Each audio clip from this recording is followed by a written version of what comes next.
Online for Authors. I'm talking with Elyse Seal. We're talking about writing both deep characters and rich worlds. So welcome, Elyse. Yeah, thanks for having me. I am super excited to have you with me.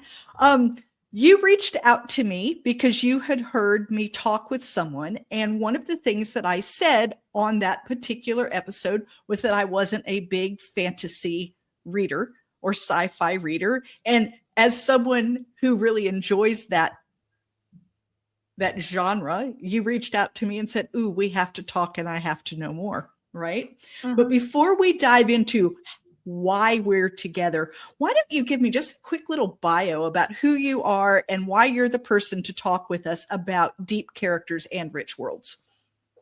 Okay, so I am a book coach, and a lot of people actually might not be familiar with what a book coach is because it's fairly new. But think of me as an editor who works with you as you write, as you edit. It's like, okay. I'm also the person that if you have an idea for a book and you've got all these scattered pieces, I'm the person you come to help you put it together. Okay. And so it's like, I have a deep understanding of what makes a book a good book, but also like there's the coaching aspect. Right. It's like, I'm not telling you what to write. I'm mostly asking questions to help you realize what you want to write. It's like one of my authors called me her book therapist. Okay. Well, then that makes sense. And especially for new in the career authors, a lot of times there's places where you find yourself getting stuck over and over and over, and a book coach might help you so that you don't glitch in that spot every time you get to that spot in a new manuscript, correct? Oh, yeah. Like I'll read your first chapter and I'll be like, okay, here's some patterns that you have that are not serving you. Right. And it's not serving the story either. Right. That's fantastic. All right. So the reason that I tend to shy away from fantasy books and sci-fi books is because I feel like the focus is so much on the world building that the characters get the short stick. And I am very much a character-driven author and reader. I love a good character. I love to be with a character that I see change. And a lot of fantasy books that I have read, I'm, 18 chapters in. I still don't know who the characters are. We're so busy dealing with worlds and magic and things, but I don't care about any of it because I don't have a character to hang it on. And I like character development, and then you can take me almost anywhere. Mm-hmm. Okay. And that's kind of the problem that I find, and I find it with a lot of science fiction as well, is this, we're so concerned with this new world that we're building. And I understand there's a lot to that. And I'm not good at that, by the way, my own personal writing. That's not where my strength lies. But for me personally, as a reader, if I don't have a good, strong character or two to hang all this information that you're handing to me, it means nothing to me. Mm-hmm. And I'm going to put the book down. Yep. It's like, what do you primarily write? I write historical fiction, but I also have a, women's fiction humor that's coming out this spring. Mine are very much, I have a character usually that jumps into my head and says, I have a story to tell. And then I just figure out where they need to be to tell that story. Mm-hmm. And so it's very, very, very character driven. And so when I read a story that is more about the world, I just have trouble getting into it. And so let's talk a little bit about that. Like, I recognize a lot of fantasy readers love the whole world building, but do they love it at the expense of characters? I don't think they should. Yeah. But it's like for fantasy and sci-fi authors, a lot of times the first thing that comes is the world building. Right. Like you get the character, they get like the magic system, or oh, what if this technology existed? Right. And they have to build the character, or like what this world what kind of character would come out of that and what kind of problems would they have. So that is the struggle I see with a lot of fantasy and sci-fi authors, is that the character comes second or the character comes last. Right. Right. And so that's something I really have to work. Like, I'm actually working with an author right now who's writing a sci-fi, and she has a very passive character because like things are happening to him. And I really had to go in with her and be like, okay, no, we need to have the character like acting on the world and making differences in the world, because it's like the world building should always be a purpose to it. Let's put it that way. Right. Like, the world building should always cause pressure on the character, is what I believe. Because it's like, I very much agree with you that like stories need to be character driven. And like, and I recognize that different kinds of genres have different amount of how much the character is driving it.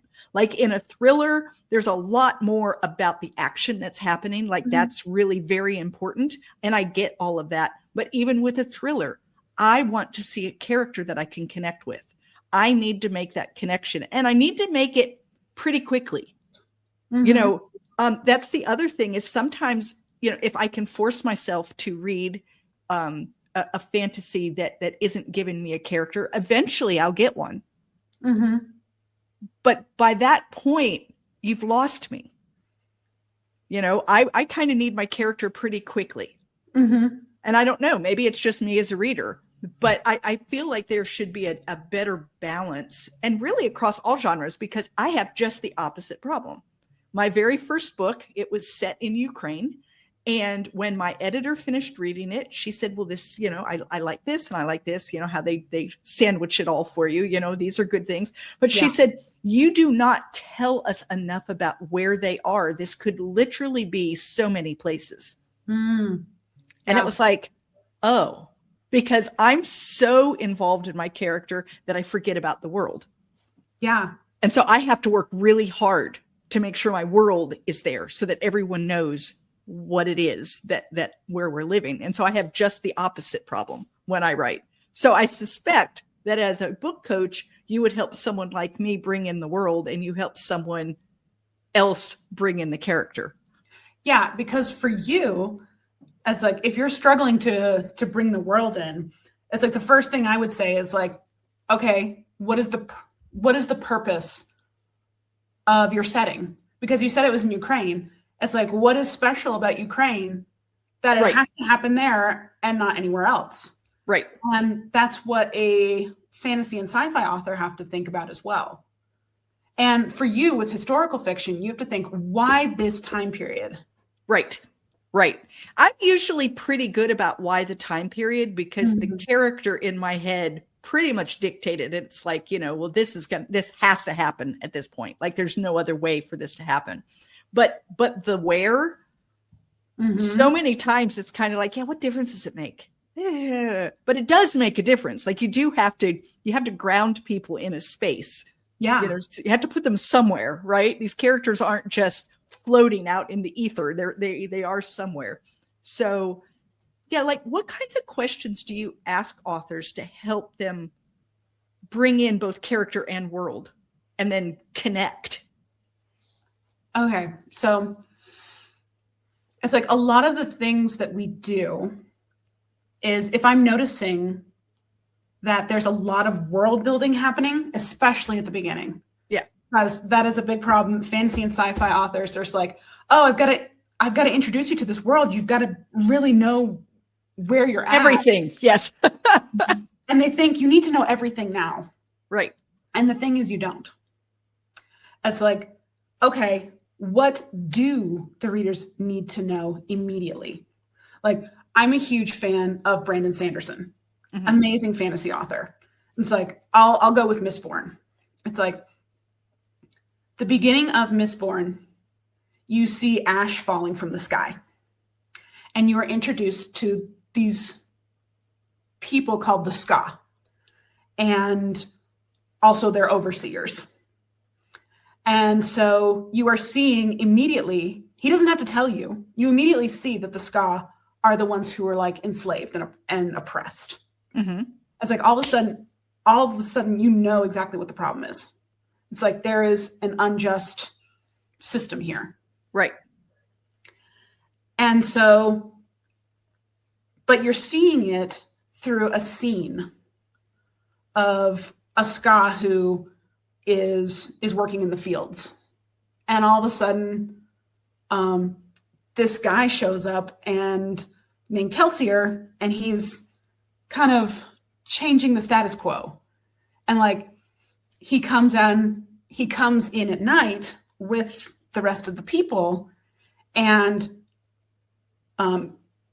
everyone's hiding in their houses because there's mist outside, and they're all afraid of the mist. You don't know why they're afraid of the mist, but you know there's mist outside and it's scary. Mm-hmm. And then they hear a girl scream, and it's just like, oh, that's who the overseer is raping tonight. And after he's done with her, he's going to kill her. And Kelsier's like, oh, no, he's not. And he goes off. And then at the end of the scene, like the overseer's house is burning down. The girl is returned to her mother. And it's just like, y'all need to get out of here, because you all will be killed if you don't leave, because the government's going to blame you on this, not me. Right. And so you immediately know that this guy, Kelsier, he is probably like, he is like a revolutionary. And you immediately are like, I'm going to follow him. Right. It's like, I want to know what he's up to. Right. And so now when you throw in things that are a world that I don't belong in and don't know, mm-hmm. I'm willing to stay because I want to follow this guy and find out what he's doing. Exactly. And so, but through that first chapter, you kind of know there is, let's see, there's a basis of kind of, you're starting to get an idea of what's going on through others' perspective. And it always needs to be through the person's perspective. They need to be living through it. Right. Not just being told about it. Exactly. It's like, right. You experience the details of this world and its history and its culture and its magic system or its technology through the character and what they experience. And I've also noticed that one of the best ways to do that world building is also to have someone who also doesn't know a lot about it. Because Kelsier, he's kind of like the master, and he gets an apprentice named Vin. And she knows nothing about the magic system. So there's the whole scene of where he is teaching her how to use her magic. Right, right. But he doesn't just be like, this is how it works. Like, he teaches her by doing, which is, and it creates, and you're in her head. And so, you feel the frustration of not being able to do it, or the elation of, whoa, I got that to work, or whatever, exactly. Right? Yeah, yeah. I mean, it's all about the experience of the world and experience of the magic or the technology. Right. That way, you're connecting with the character as much as you are connecting with the world at the same time. Right, right. No, I agree. And when it's interesting, the fantasy novels that I tend to enjoy are often young adult fantasy novels. Oh, interesting.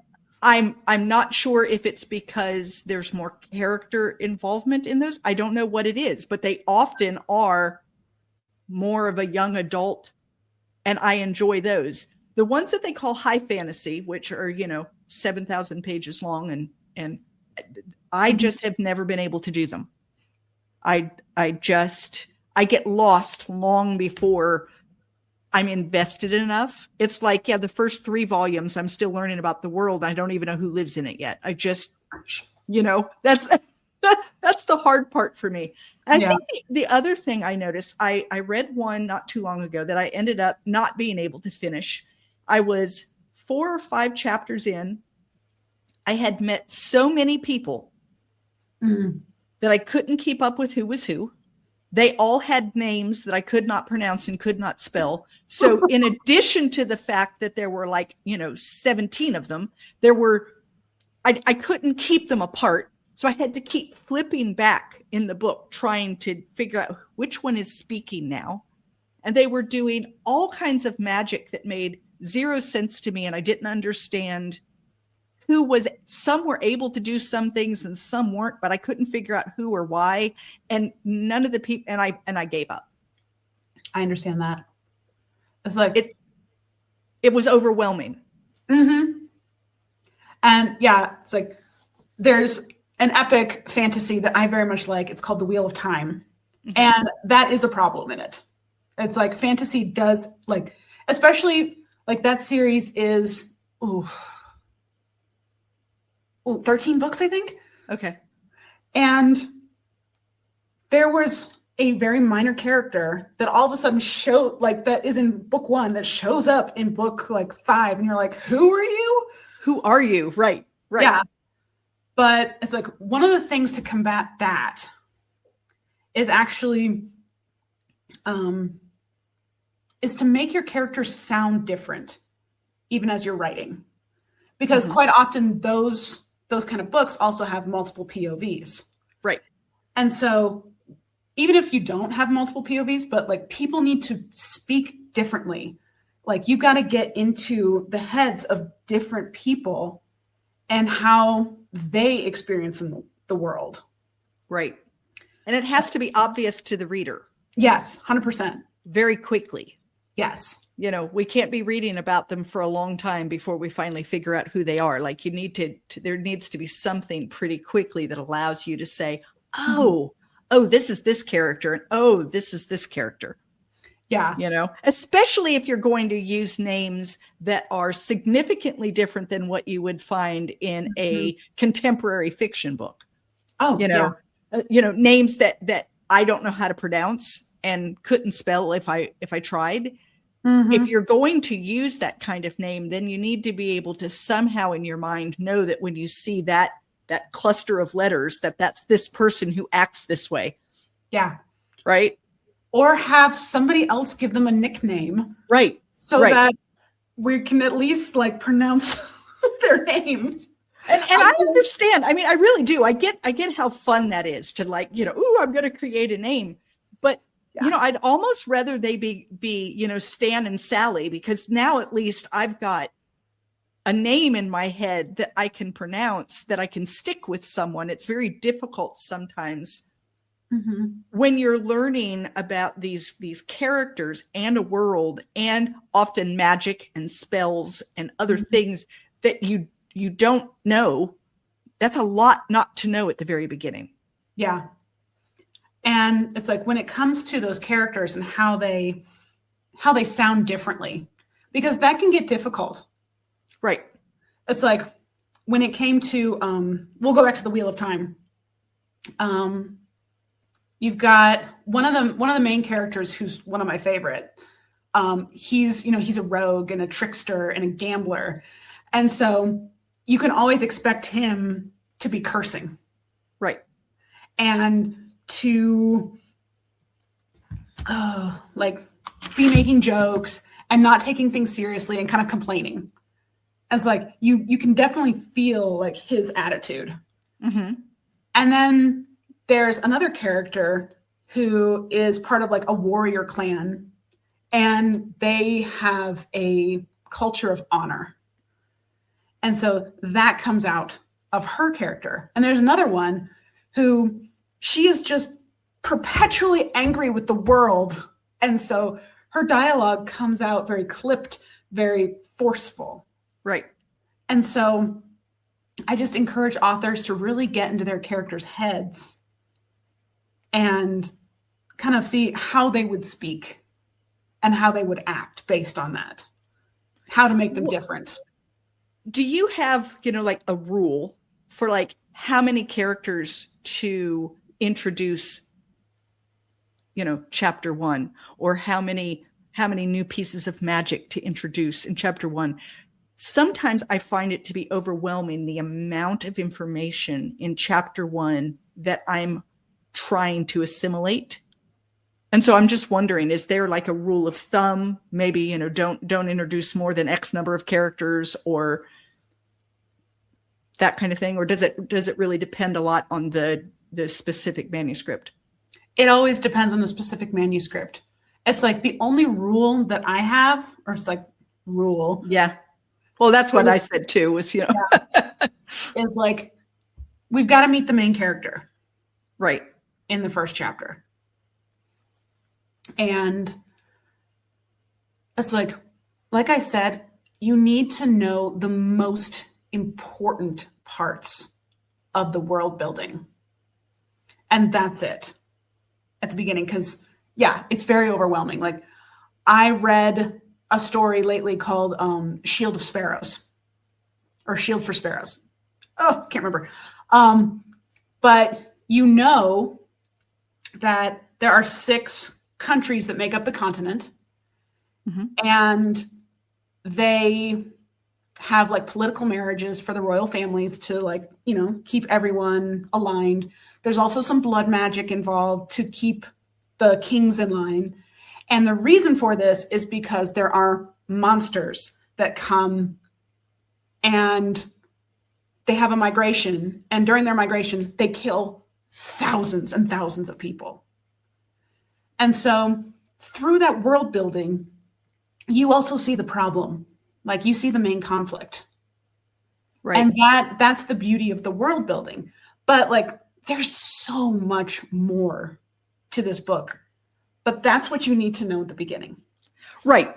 Right. And I think that's something that authors need to keep in mind, regardless of what genre, is mm-hmm. what do your readers need to know mm-hmm. right now? And what do they need to know at all? As a historical fiction author, I do a lot of research, and it does not all get into the book, because mm-hmm. I am not writing a history book. Mm-hmm. I am writing a historical fiction. And so I take the most salient facts that are going to help move my story forward and not anything else. There's a ton of research that I do that never makes it anywhere close to the book. Yep. I know it, which helps me write it, but I don't have to let everything that I thought in my head out. And I think sometimes that's what happens with the world building aspect, is they know every detail down to, the number of grams someone eats at breakfast every morning. And that's all well and good, but it's not something that we definitely need to know unless that's going to come into play later on, that there isn't enough, or that there's too much, or that there's something, right? Mm-hmm. And that's another thing, like, that I go deep in with my authors. It's like, we're going to go deep. We're going to know every detail of your world building, because you do need to know it. Right. But just like you said, that you don't have to bring everything you know to the reader, because they don't need to know. Right. And I actually, like, sometimes when I'm editing, it's like, I'll actually challenge my authors and be like, does the reader actually need to know this? And they're like, but, and I'm like, no. I know. Yes, because there is that but, and I get that as an author. Like, I did that research, or I wrote that thing, and it needs to stay. On the other hand, are you going to lose your reader? Mm-hmm. Because you do not want to lose your reader. Mm-hmm. It's like, you have no idea how long I spent, like, researching about black holes and this and that. And I'm just like, yes, I do. Yes, I do. I do know. However, it's interesting. I had someone that I spoke with who is a historical fiction, and I felt like I was reading 2 books. I felt like I was reading a history book, and then the next chapter would be the story.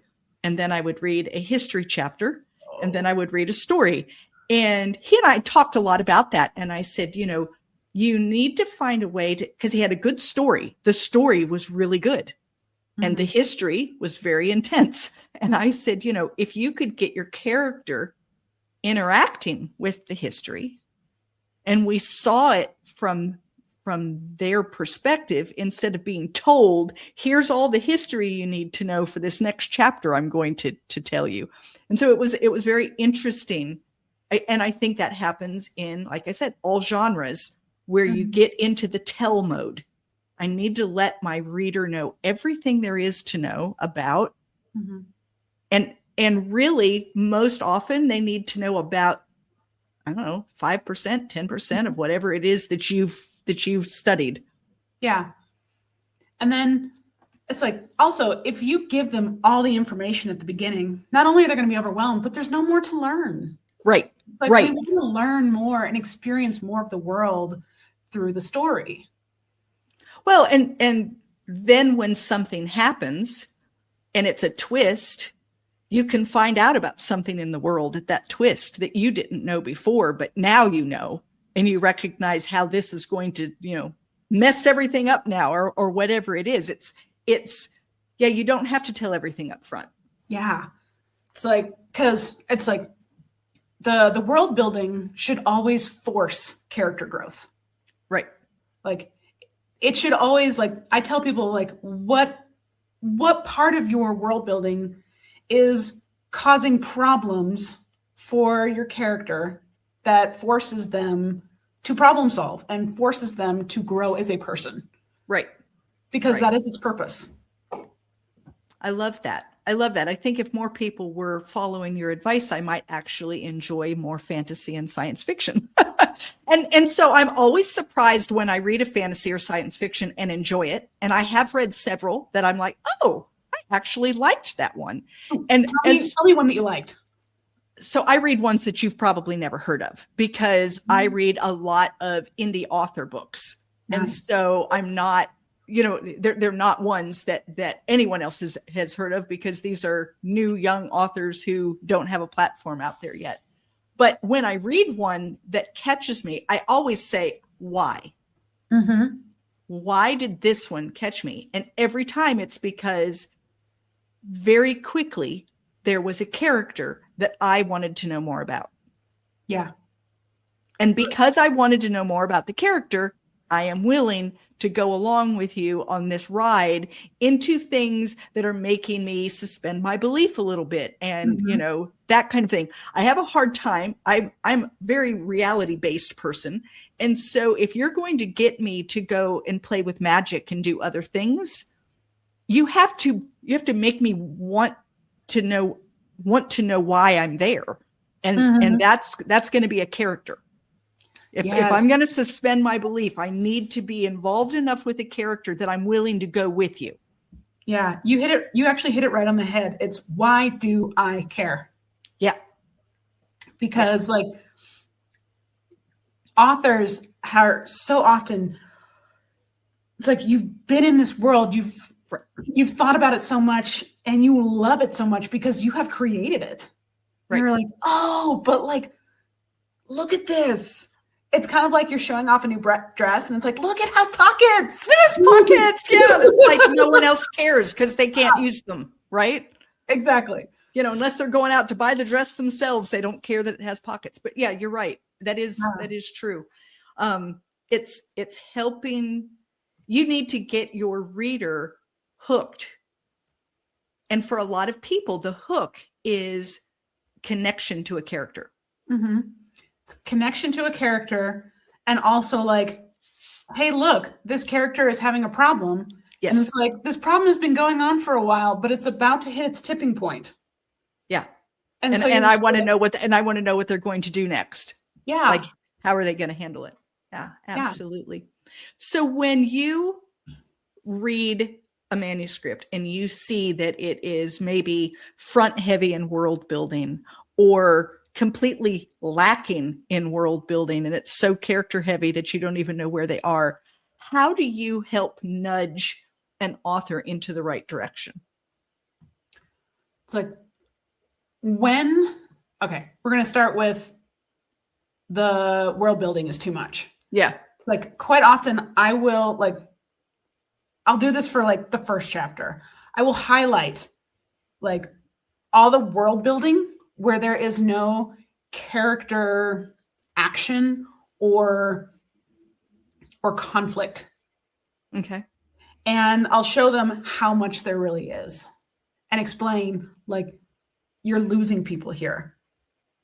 And also be like, we start with what's actually important, like I said before, and then where else can we put this? Like, Right. what needs to be at the forefront and what can we reveal later? And what can we cut out completely? What do they actually really need to know? And then being like, how can we put this in the character's eyes? Right. And then if there's not enough world building, it's like I explained, like kind of like you were saying earlier, how it's almost like they're in a white room. Yes. Yes. And you're just like, I tell them like, I'm not grounded in the setting. Like I have no idea where they are. I don't know how they feel about it. I don't know how they're interacting with it. It's like, and then I ask them questions. I'm just like, where are they? And kind of the feelings that are behind it. Mm-hmm. Because it's great to have that, like the descriptions. But going back to like Wheel of Time, it's like one of the things that drove me crazy about that book was that there was this really important figure, and every time we were in her office, he described every detail of her office down to the T, and it was the exact same description every single time. And I was like, we don't need to know that. We just need to know. We need to know how the person who is sitting across the desk from her is feeling like intimidated because of how this office makes her feel. Right. Right. Like, so that's why right. I very much. It's kind of the way I feel about some of the older Victorian writing too, where you read and they describe the flocked wallpaper for 2.5 pages. And you know that, and that just makes me crazy because I don't care. Yeah. And so at first when I was told that I didn't have enough place, I kept thinking, but I don't care about place. And that's not true. I do care about place. I just don't care about the itty bitty tiny details that literally make no difference to the book. Yep. Whether the curtains are blue or pink probably doesn't matter. The only reason if it would matter is if that comes back later in the story, right, and is actually important. Every detail needs to matter. Right. Like every word needs to matter in a book. Like, right. Because a book is, you're kind of explaining real life, even if it's magic and technology. It's like you're explaining real life, but you are taking the boring parts out. Right. Right. We don't have to hear, and then she brushed her teeth, and then she spit into the sink, and then she rinsed her mouth, and then she put her toothbrush down. You don't have to have all of that. You can stop with, she went about her morning routine and move on. Right. I mean, the reason that you should go into detail there is if she's having a fight while she's brushing her teeth. Right. There's something going on and that this matters. Yeah. Absolutely. Gotta have that conflict in there. Right. Well, at least this has been very enlightening, and it gives me hope that maybe I've just been reading some of the wrong ones and that I need to really look into books that are just a little more character driven. And for you authors who are listening, regardless of the genre that you're in, having rich worlds and deep characters, it doesn't have to be an either or option. In fact, it shouldn't be an either or option. You should have both deep characters and rich worlds. And that when you do that and marry them correctly, then you end up with a really good book. Mm-hmm. Elyse, if someone wanted to reach out to you and said, oh my gosh, this is exactly what I need as a book coach, what's the best way to reach you? So I am on Instagram at elyse.j.seal. And I'm on Facebook as Elyse Seal. Or it's like, I also have a page that's called Elyse's Edit.